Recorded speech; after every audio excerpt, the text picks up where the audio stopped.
বন্ধুরা, তো আশা করি আপনারা সকলেই ভালো আছেন। তো আজকে আমরা যে সিনেমাটা নিয়ে কথা বলবো, সিনেমাটার নাম হচ্ছে একদিন। তো দেরি না করে কাহিনী শুরু করে দেই। কাহিনী শুরুতে আমরা দিনেশ নামে একটা ছেলেকে দেখতে পাই, যে সে একটা আইআইটি কোম্পানির মধ্যে কাজ করে।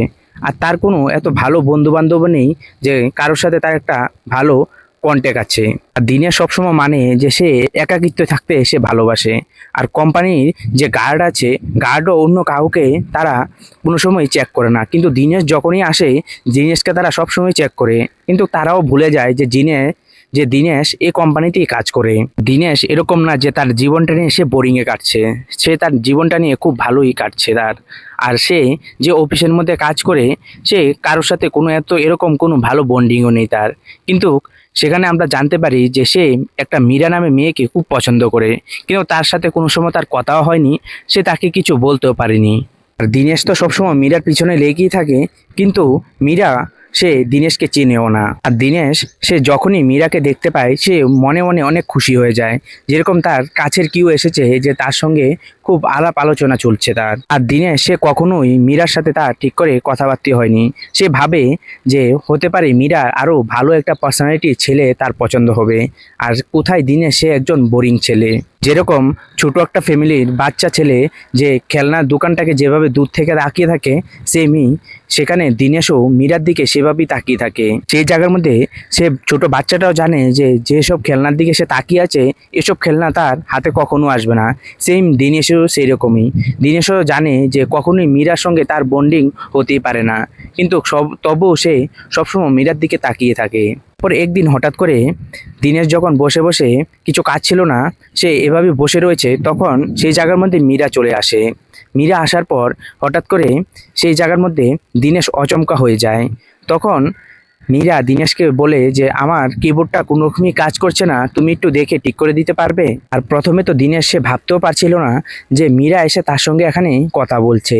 তারপর অনেকক্ষণ সেই জায়গার মধ্যে যাওয়ার পর সে যে মীরা যেন কিবোর্ডটা কাজ করছিল না, সেখানে সে ঠিক করে দেয় যে কিভাবে এটার কাজ ঠিক করতে পারে। এরকমভাবে তার সঙ্গে অনেকক্ষণ ধরে কথাবার্তা বলতে বলতে তার কিবোর্ডটাকেও ঠিক করে দেয়। পরে দিনেশ যখন তার কম্পিউটারটাকে ঠিক করে দিচ্ছিল, তখন সেই জায়গার মধ্যে একটা ফুতলের মূর্তি দেখতে পায়। তখন সেটা দেখে দিনেশ সেটা সম্পর্কে অনেক কিছু মীরাকে বলতে শুরু করে। তখন মীরা বলে যে এইসবের সম্পর্কে তো আমার বাবাও জানে, আর তোমার কাছ থেকে আমি জানতে পারলাম যে এসবের সম্পর্কে তুমিও ভালো জানো। আর আমার বাবা একজন নেভি ছিল, সে জাপানে গিয়েছিল, জাপান থেকে এটা এনেছিল। আর আমারও এখন ইচ্ছা আছে যে জাপান যাওয়ার জন্য, কিন্তু আমি এখনো অবধি কোনো প্ল্যান করে পাচ্ছি না। এখানে দিনেশকে এটাও বলছিল যে সে জাপান গিয়ে কোথায় কোথায় ঘুরতে যাবে সে সবকিছু একটা লিস্টও করে রেখেছে। আর জাপান থেকে তার বাবা সবকিছুর একটা ডলের সবকিছু মূর্তি এনে রাখতো তার কাছে। সেখানে সব মূর্তি আছে, শুধু এখানে একটা মূর্তি নেই। সেও চেষ্টা করছে যে খুব শীঘ্রই সে যেন জাপান যেতে পারে। তারপরে দিনেশ এসব কথা শোনার পর সে তো এখানে ভাবতেই পারছে না যে সে মীরার সাথে কথা বলেছে। আর দিনেশ তখনই সে ভেবে নিয়েছিল যে মীরাকে গিয়ে সে এখনই বলে দেবে যে মীরাকে সে খুব ভালোবাসে। তারপরে দিনেশ ভাবে নিজে নিজেই যে এখন যদি আমি গিয়ে ওকে এসব কথা বলে দেই, তাহলে এটা খুব তাড়াতাড়ি অনেক কিছু একটা ভুল হতে পারে। কিন্তু সে ভেবেছে যে প্রথম গিয়ে সে মীরাকে বলবে যে কফি খেতে যাওয়ার জন্য। দিনেশও এটা ভেবে ভেবেই মীরার পিছু পিছু যাচ্ছিল। তখনই একজন লোক এসে তার সামনে আওয়াজ দিতে শুরু করে যে তার কম্পিউটারের মধ্যে কিছু প্রবলেম আছে, সেটা তাড়াতাড়ি ঠিক করে দেওয়ার জন্য। আর তখনই দিনেশ আরেকটা কথা জানতে পারে মীরা সম্পর্কে, যে মীরা এ কোম্পানির যে বস আছে আনমোল, তার সাথে রিলেশনশিপের মধ্যে আছে। আর তার বসেরও ডিভোর্স হয়ে যাবে, তারপর তারা বিয়ে শাদী করার জন্য তারা প্ল্যানও করে নেয়। আনমোল সে মীরাকে এটাও বলেছিল যে তার পারিবারিক সম্পর্ক তার যে ওয়াইফ আছে তার সঙ্গে খুবই খারাপ। সে খুব শীঘ্রই তার বউকে ডিভোর্স দিয়ে সে তার সঙ্গে মানে বিয়ে করতে চায় মীরার সঙ্গে, তার যে কোম্পানির বস আছে। পরে আমরা দেখতে পারি যে অমূল বস তাদের কোম্পানির মধ্যে যারা যারা কাজ করে সবাইকে একসঙ্গে ডাক দেয়। ডাক দিয়ে বলে যে আমাদের কোম্পানি এবারে ঠেলায় অনেক টাকা ইনকাম করেছে, আর আমরা যেন একটা প্ল্যান করেছিলাম যে আমরা গোয়া যাব 3 দিনের জন্য, কিন্তু একবার আমরা গোয়া যাব না, এবার যাব আমরা জাপান, এও 5 দিনের জন্য। কোম্পানির মধ্যে যারা যারা ছিল সবাই খুব খুশি হয়ে যায়। অমূল এই কাজটা করেছে শুধু মীরার জন্য। মীরারও মনের ইচ্ছা ছিল সে যেন জাপান যেতে পারে। পরে আমরা দেখতে পারি যে তারা পুরো টিম নিয়ে তারা জাপানে চলে যায়। জাপানে গিয়ে তারা খুব শান্তিমতোই টাইম স্পেন্ড করা শুরু করে দেয়। আর অন্যদিকে আমরা দিনেশকেও দেখতে পাই যে সে একাকিত্ব ভাবেই সে ওদিক ওদিক সে একাই হাঁটছে। কখনো আবার আমরা দিনেশকে দেখতে পাই যে সে শুধু একা এদিক ওদিক ঘুরছে, আর এখানে সে শুধু এসেছিল মীরাকে দেখার জন্যই। অন্যদিকে আমরা আমল আর মীরাকে দেখতে পাই যে তাদের মধ্যে সেখানে কথাবার্তা হচ্ছে যে এখানে যারা এমপ্লয়িরা এসেছিল তারা শুধু এখানে 3 দিন থাকবে, আর আমল আর মীরা তারা এখানে 5 দিন থাকবে, মানে 2 দিন তারা আরো এক্সট্রা এখানে টাইম স্পেন্ড করবে। তারপর মীরা সেই জায়গার মধ্যে বলে ওঠে যে এখনো অবধি তোমার কোনো ডিভোর্স হয়নি, আর ডিভোর্স না হওয়ার সাথেও আমি এভাবে তোমার সাথে থাকবো সেটা ভালো দেখায় না। তখন আমন বলে যে এসব নিয়ে তুমি চিন্তা করো না, আমাদের ডিভোর্স খুব তাড়াতাড়ি হয়ে যাবে। তখন আবার আমল এটাও বলে যে আমি শুধু চাইছি যে তোমার যে জাপানে এসে যেখানে যেখানে ঘোরার ইচ্ছা ছিল সব কিছু যাতে আমি তোমার মনের ইচ্ছা পূরণ করতে পারি। আর এসব কথা মীরা শুনে সে মনে মনে প্রচুর খুশি হয়ে যায়। আর অন্যদিকে আমরা দিনেশকে দেখতে পাই যে দিনেশ সে এদিক ওদিক থেকে একা একাই ঘুরছে আর বারবার মীরার দিকে তাকাচ্ছে যে মীরা কোথায় যাচ্ছে, আমলের সঙ্গে কি করছে, সবকিছু সে নোটিস করছে।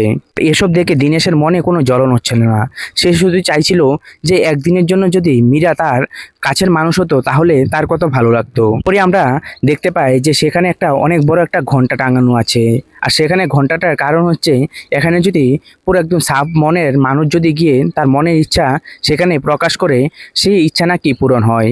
আর সেখানে গিয়ে দিনেশও সেম করে সে বলে দেয় যে মীরা যদি তার একদিনের জন্য গার্লফ্রেন্ড হতো তাহলে কত না ভালো হতো। তখনই হঠাৎ করে একটা সারপ্রাইজ চলে আসে।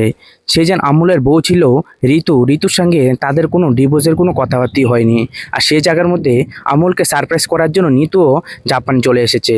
আর তখন সেখানে আমরা আরেকটা খবর জানতে পারি যে আমুলের সঙ্গে নিতুর কোনো ডিভোর্স নিয়ে কথাবার্তা তো হয়নি, আর নিতু এখন প্রেগনেন্ট আছে, মানে সে এক বাচ্চার মাও হতে চলছে। আর সেই জায়গার মধ্যে মীরাও সে বুঝেও উঠতে পারছিল না যে কুণাল তার সঙ্গে এরকম আমুল তার সঙ্গে এরকম মিথ্যা কথা কেন বললো, আর এরকম আচরণটা বা কেন করলো।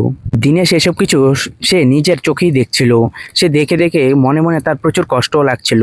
আর অন্যদিকে আমরা দেখতে পাই যে 3 দিন এখানে তারা যেন এসেছিল ট্রিপের মধ্যে, 3 দিন এখানে শেষ হয়ে গেছে, আর তারা এখানে সবাই চলে যাবে। আর অন্যদিকে মীরা তার যে ব্যাপারটা ছিল পুরো অফিস রুমে সবাই জানতো, তাই জন্য লজ্জা সে তাদের সামনে আসতেও চাইছিল না।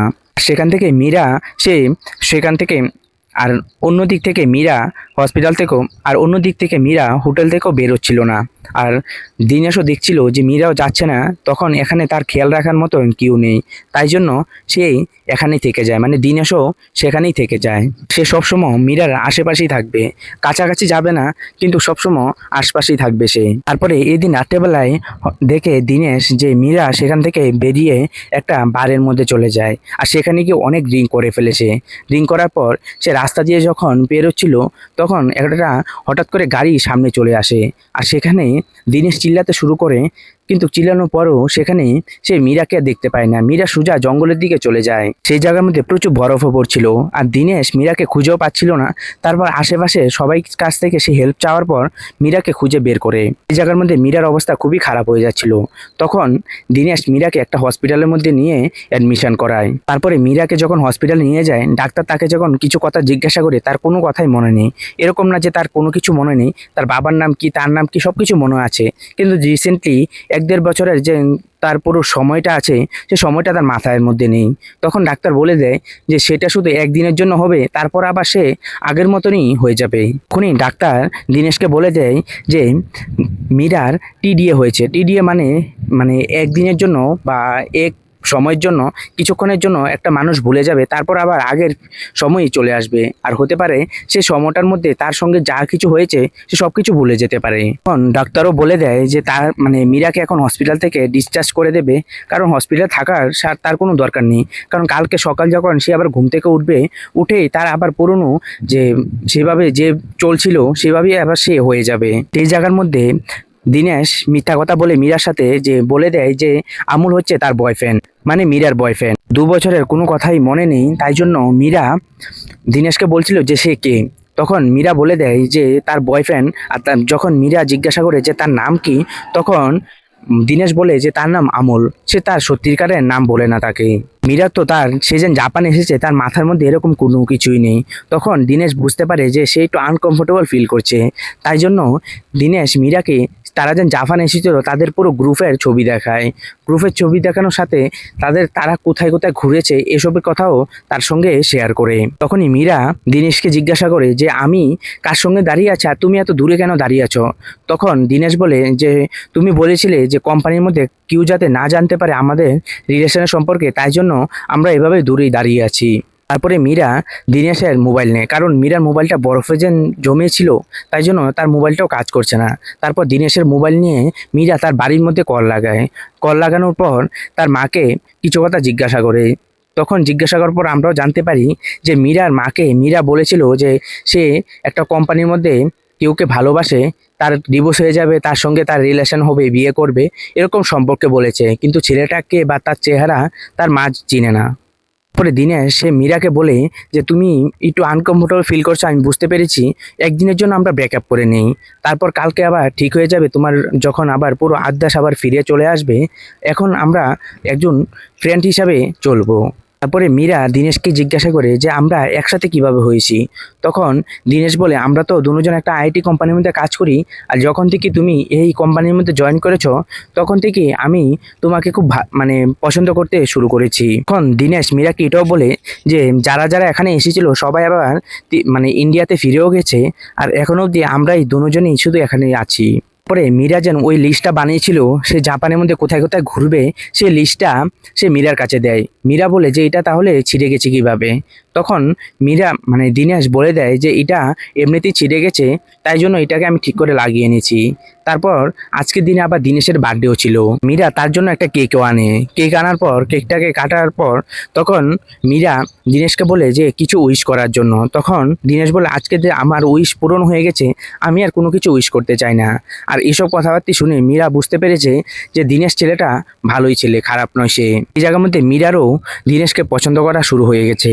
আর কিন্তু এখানে তো কালকের দিন যখন আসবে সেই জায়গার মধ্যে তো মীরা আজকের দিন কি কি করেছে সে সব কিছু তো ভুলেই যাবে। তারপরে মীরা যেন একটা কাগজের মধ্যে লিখেছিল যে সে কোথায় কোথায় জাপানে ঘুরতে যায়, তারা দুজন মিলে সে সব জায়গাগুলি ঘুরে। আর সেই জায়গার মধ্যে ঘুরতে ঘুরতে তাদের মনে তো একটা ফিলিং যাচ্ছিল যে আজকের দিন তো তারা এভাবে খুব আনন্দ ভর্তি করেই কাটাচ্ছে, কালকে যেন এসব কিছু কি মনে থাকবে নাকি। পরে মীরা যখন কুণালের সরি তারপরে মীরা যখন দিনেশের কাছাকাছি এসে দিনেশকে কিস করতে চলে আসে, তখন দিনেশ মীরাকে বারণ করে যে কিস করার জন্য। তখন সে সব কিছু সত্যি সত্যি বলে দেয় যে তারা এখানে কিভাবে এসেছে, যে আমলের সঙ্গে মীরার কি সম্পর্ক ছিল, যে এসব দেখে তার কেন খারাপ লেগেছে, সব কিছু খুলে মীরাকে বলে দেয়। এইসব কথাবার্তা মীরা শুনে তারাও হয়ে যায় মাথা গরম। তারপর সে দিনেশকে এক থাপ্পড় মেরে বলে দেয় যে তার রুম থেকে চলে যাওয়ার জন্য। তারপর সে কুণালকে আবার কল করে, কারণ তার মোবাইলটা ভালো হয়ে গেছিলো। কুণালকে কল করে তখন সে বুঝতে পারে যে সে আমলকে কল করে সে তখন বুঝতে পারে যে আমলের সঙ্গে তার ব্রেকআপ হয়ে গেছে। আর মীরা তো এখানে সে কোনো কিছুই বুঝতেই পারছিল না, কিন্তু তার হাতে আর কোনোই রাস্তা নেই। এখন দিনেশ যেভাবে বলবে তাকে সেভাবেই বিশ্বাস করতে হবে। তারপর সে আবার চলে যায় দিনেশের কাছে, দিনেশকে গিয়ে বলে যে সত্যি সত্যি করে বলতে যে তার কার সঙ্গে কি রিলেশন ছিল, সে এখানে মানে জাপানে সে কিভাবে এসেছে, সে সব কিছু তাকে যেন বলে। তারপরে দিনেশ সে সব কিছু খুলে বলে দেয় যে আমুলের সঙ্গে তার কিরকম সম্পর্ক ছিল, তাদের কি ব্রেকআপ কেন হয়েছে, সে সব কিছু খুলে বলে যে তারা কিভাবে জাপানে এসেছে, সব কিছু বলে দেয়। দিনেশ এটাও বলে যে আমি চাইছিলাম না যে তুমি হঠাৎ করে এরকম সব কিছু ভুলে তোমার সঙ্গে আমি আবার আমুলের সব কিছু কথা শেয়ার করি, তাই জন্য আমুলের কথা আমি তোমার সাথে কোনো কিছুই বলিনি, কারণ ডাক্তার আমাকে বারণ করেছিল যে তোমাকে কোনো রকমভাবে ট্রেস দেওয়ার জন্য। কোনো জায়গার মধ্যে দিনেশ এটাও বলে যে আমি তোমার কোনো সুযোগের কোনো সৎ ব্যবহার করিনি, কারণ আমি তোমাকে পছন্দ করি, তাই জন্য আমি এরকম কোনো কাজই করতে চাই না। আর এসব কথাবার্তা শুনে মীরারও খুব পছন্দ হচ্ছিল দিনেশকে। আর তারাও জানে যে কালকে তো দুজনের রাস্তা থেকে আলাদা হয়ে যেতে পারে, কারণ সে মীরা তো শুধু একদিনের জন্য তার ব্রেন পুরো হয়ে গেছে, তার কালকে তো আবার পুরনো ব্রেনই তার চলে আসবে। মীরা সে দীনেশকে বলে যে আমি যদি কালকে আবার সবকিছু ভুলে যাই তুমি কি এসে আমার সবকিছু কথা বলবে আমাকে। তখন দীনেশ বলে যে এটা কোনোদিন সম্ভব হতে পারে না, কারণ আমি চাই না আমার মতন একজন ছেলের সাথে তুমি একজন এত ভালো একটা মেয়ে এরকম অবস্থার মধ্যে পড়ে যাও। মীরা বলে যে আমি তো এসব কিছু ভুলে থাকতে পারবো না, আমার কিছু না কিছু তো একটা ফিল্টি হবেই। তখন মীরা বুদ্ধি করে তার মোবাইলের মধ্যে ভিডিও রেকর্ড করতে শুরু করে। তখন সে বলে দেয় যে আজকে এত তারিখ ডেট, যে তার নাম মীরা, আর তাকে বাঁচানোর জন্য যে তাকে খুব ভালোবাসে এই ছেলেটা মানে দীনেশকে দেখায়। তারপর বলে যে দীনেশের মোবাইল নাম্বার বলার জন্য এসব বলে সে সব কিছু এই ভিডিওর মধ্যে রেকর্ড করে, কারণ কালকে তো এই ভিডিওটা দেখলে সে বুঝতে পারবে যে এই ভিডিওটা কিভাবে রেকর্ড করেছে। তারপর এসব কিছু কথাবার্তা বলে তারা সে ভিডিওটাকে সে মোবাইলের মধ্যে সেভ করে নেয় মানে মীরা। তারপরে আমরা দেখতে পাই যে মীরা যখন এই দিন রাত্রেবেলা ঘুমিয়ে যায় তখন দীনেশের মাথার মধ্যে উল্টোপাল্টো অনেক কিছু স্বপ্ন আসতে শুরু করে। তারপরে আমরা দেখতে পাই যে দীনেশ মীরার যে মোবাইলটা আছে মোবাইলটা থেকে তার যে ভিডিওটা আছে ভিডিওটা মোবাইল থেকে ডিলিট করে দেয়। এই ভিডিওটা ডিলিট করেই দীনেশ সেখান থেকে চুপচাপ চলে আসে। তারপরের দিন সকালবেলায় মীরা যখন ঘুম থেকে উঠেই তার কিরকম একটু খালি খালি ফিল হচ্ছিল, যে জাপানে তো সে কিছু না কিছু একটা দিনের সে মানে তার মাথার মধ্যে কোনো কিছুই কাজ করছিল না। তারপর সে আবার ইন্ডিয়া চলে আসে। ইন্ডিয়া আসার পর সে তার কোম্পানি থেকে রিজাইন দিয়ে দেয়, আর কোন মানে আমুলকেও বলে দেয় যে তার সঙ্গে যাতে আর কোন রকমই সম্পর্ক না রাখার জন্য। তখনই আমরা জানতে পারি যে দীনেশও আবার সেম কোম্পানি থেকেই রিজাইন করে দিয়েছে, আর সে ঘরের মধ্যে শুধু একা একা বসে একদিনের কথাই সে শুধু ভাবছে।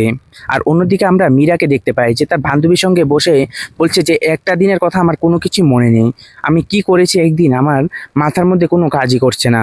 সে যখন তার টয়টা খুলে সেখানে দেখতে পায় যে কাগজটা যে লেখা ছিল যে সে কোথায় কোথায় ঘুরতে যেতে চায় সে সব কিছুর মধ্যে টিক করা আছে। তখনই সে বুঝতে পারে যে এই দিন তো সে কোথায় কোথায় ঘুরেছে তার মাথার তো নেই, কিন্তু সে ঘুরেছে। যার মাথার মধ্যে দিনেশের কথা কোনো কিছুই আসছিল না, যে সে তার ভিডিওর মধ্যে রেকর্ড আছে যে একটা ছেলের সাথে সে ছিল, কিন্তু কোন ছেলেটার সাথে ছিল মীরার মাথার মধ্যে কোনো কিছু কাজ করছিল না। তারপর মীরা সেই জাপানের যে হসপিটালটা আছে হসপিটালের ম্যাডামের নাম্বারটা নেয়, মানে ডক্টরের নাম্বারটা নেয়। ডক্টরের নাম্বারটা নিয়ে সেই জায়গার মধ্যে কল করে জিজ্ঞাসা করে যে ছেলেটার নাম কি ছিল বা কিছু জানে কি না। তখন সে ডক্টর বলে দেয় যে সেই ছেলেটার নাম জানে না, কিন্তু ছেলেটা অনেক লম্বা ছিল আর ছেলেটা চশমার মধ্যে একটু ভাঙা টাইপ ছিল। ডাক্তারের এসব কথা শোনার পরও মীরা বুঝে উঠতে পারছিল না, কারণ সে এরকম লম্বা কোনো ছেলের সঙ্গে তার কোনো সম্পর্কও নেই আর সে জানেও না। মীরা বারবার এটাই ভাবছিল যে ওই ছেলেটার জন্যই তার মনটা প্রচুর খারাপ হয়েছে, যে সে ভাবছে যে কিছু না কিছু সে ছেড়ে দিয়ে এসেছে জাপানের মধ্যেই। পরে আমরা অন্যদিকে দীনেশকে দেখতে পাই যে সে ঘরের মধ্যে একা একাই পড়ে আছে। তখন দীনেশের মাও তার রুমের মধ্যে আসে। আসার পর দীনেশ তার মাকে সব কথা খুলে বলে। তখন দীনেশের মা বলে যে তুই ওই ভিডিওটা কেন ডিলিট করলি। তখন দীনেশ বলে যে ওই ভিডিওটা যদি আমি ডিলিট না করতাম তাহলে হতে পারতো যে সে আমাকে আগের মতন ভালোবাসতে পারতো না, বা এরকম অনেক কিছু তার মাথার মধ্যে ঘুরছিল। তারপরে তার মার সঙ্গে অনেকক্ষণ কথাবার্তা বলার পর সেখান থেকে সে দীনেশ ডিসাইড করে যে সে একদিনের কথা সে মীরাকে বলবে না, আর এমনি তো সে মীরার সঙ্গে গিয়ে একটু ফ্রেন্ডলি হিসাবে তার কাছে যেতে চায়। তারপর সে চলে যায় মীরার সঙ্গে দেখা করার জন্য। তারপরে দীনেশ সে মীরাকে গিয়ে ডাইরেক্ট বলে দেয় যে আমরা দুজন একটা অফিসের মধ্যে কাজ করতাম, তোমার কম্পিউটারটা আমি ঠিক করে দিয়েছিলাম। সে সব কিছু খুলে বলে হালকা হালকা মীরার মাথার মধ্যে তো আসছিল। আর এখানে দীনেশ পুরো ফ্রেশ হিসাবেই গিয়েছিল যে একদিনের কথা সে ভুলেও মীরাকে বলবে না। তখন ডাইরেক্ট বলে দেয় যে তুমি কি আমার সঙ্গে কফি খেতে যেতে চাও। সেই জায়গাতে মীরা বলে দেয় যে সে যাবে। তখন মীরার বান্ধবী এসে বলে যে তুই এভাবে অচেনা কোনো ছেলেকে এভাবে হা করাটা উচিত হয়নি। তখন মীরা বলে যে আমার অচেনা বলে মনে হচ্ছিল না, তাই জন্য আমি হ্যাঁ করেছি। তারা একসাথে কফি খেতে চলে যায়। সেখানে যাওয়ার পর সে যে ভিডিওটা আছে তার সঙ্গে তার সম্পর্কে অনেক কিছু সে জিজ্ঞাসা করতে শুরু করে মীরা, যে তুমি কি জাপান গিয়েছিলে। তখন মানে দীনেশ বলে দেয় যে হ্যাঁ সে জাপান গিয়েছিল। তারপর তার যে চশমাটার কথা জিজ্ঞাসা করে চশমাটা ভেঙে গেছে সেটার কথাও দীনেশ হ্যাঁ বলে দেয়। তারপর মীরা বলে যে তুমি সত্যি করে আমাকে এসব কথা বলতে আসনি কেন। তারপর মীরার কাছে যে মোবাইলটা ছিল সেখান থেকে ভিডিওটা খুলে আবার মীরাকে দেখিয়ে দেয়। দেখে মীরাও আবার সে দীনেশের প্রেমে পড়ে যায়। তারপর এখানেই পুরো কাহিনী শেষ হয়ে যায়। আর আপনাদের এই কাহিনীটা কিরকম লেগেছে সেটা অবশ্যই কমেন্ট করে জানাতে ভুলবেন না। তো আজকের জন্য বাই।